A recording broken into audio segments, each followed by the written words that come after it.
I love garlic, so much so that when my children were tiny, about 3, and they went to nursery, the poor teacher came up to me one day and said, "Would you mind please giving your children less garlic to eat? We just eat a lot of it." But that's not the only reason I like growing garlic. I think it's great because it overwinters. So I'm planting it now in sort of mid-October, and really the earlier the better, because they do need quite a bit of chilling. I think it's something like 30 days of chilling between 0 and 10 degrees C. And you want to get them growing first.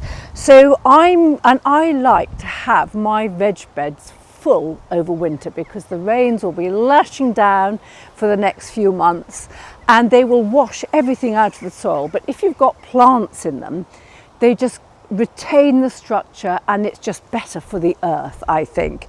So apart from my garlic, which I'm getting in now, I can see loads of parsley, I've got fennel, I've got all different kales, I've got my sea kale there, I've got big blocks of thyme behind me, I've got broccoli, Brussels sprouts, leeks, etc. And garlic really are one of the easiest ones to grow. And there's also some evidence that if you grow your own garlic and then you save your best, plumpest bulbs and use them to grow on the next year, that slowly you adapt your own garlic that's the best for your conditions. So I'm trying 5 different varieties here, given to me by King Seeds. And I've got garlic Rhapsody, garlic Carcassonne, garlic Cork White, garlic Solent and garlic Picardy. And what you want is you want nice, plump, freshy cloves of garlic like this, and you pull the bulbs apart, and then you get these lovely big cloves. And I like big cloves because if I'm putting 3 or 6 cloves of garlic in a stew, then you don't have to spend so much time peeling them. Now you inevitably get a few smaller ones sometimes, so those I sometimes just put in very close together, a centimetre apart or so, and then I'll use the garlic leaves for those instead and not let them form the whole bulb. So I'm now breaking them up, and I've got 1, 2, 3, 4, 5, 6, 7, that's a lovely big one, 8, 9, 10, 11 cloves here. I've actually watered this soil because it's extremely dry, even though we've had some rain, and I've drawn out 3 lines, 3 drills where I'm going to plant them, and those drills are 18 centimetres apart, and I'm going to put the cloves in 18 centimetres apart. Now they say, I think it's 1 centimetre diameter you want your cloves to be, that sort of fatness ideally, or bigger.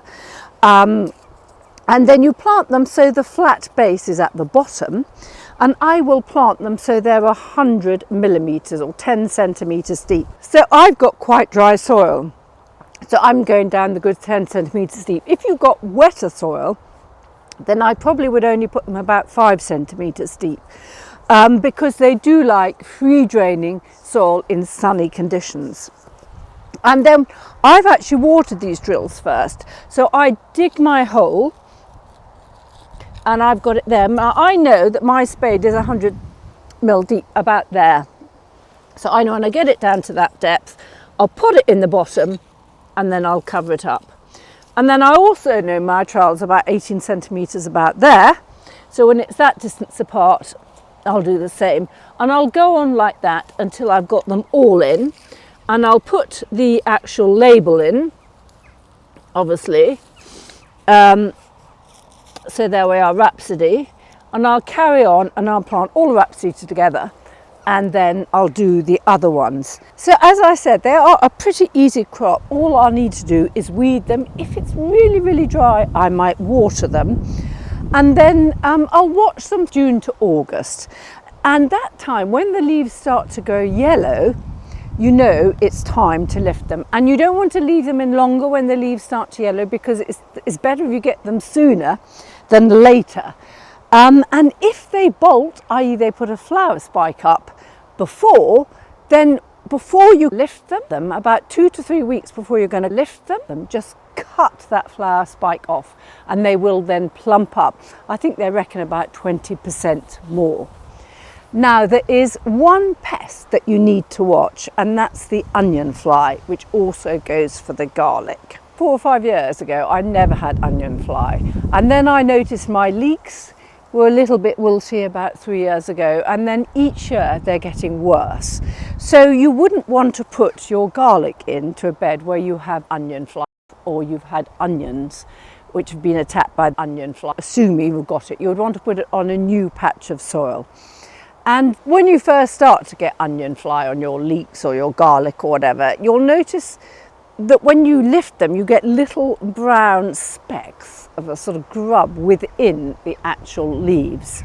When it's not a very bad case, you can just sort of pick these out and it doesn't matter, but you'll find they build up very quickly. So the next year, you'll probably get them and the leaves will just look completely slumped when they should be nice and pert and green, because they're actually munching away at the foliage. So it really is something that you want to nip in the bud. You want to make sure you don't plant in the same patch where you've had it, and you want to make sure you cover them with a fine gauze from when the fly emerges around May and June, right up really till the end of August, when it still can be flying. Other than that, they're really simple.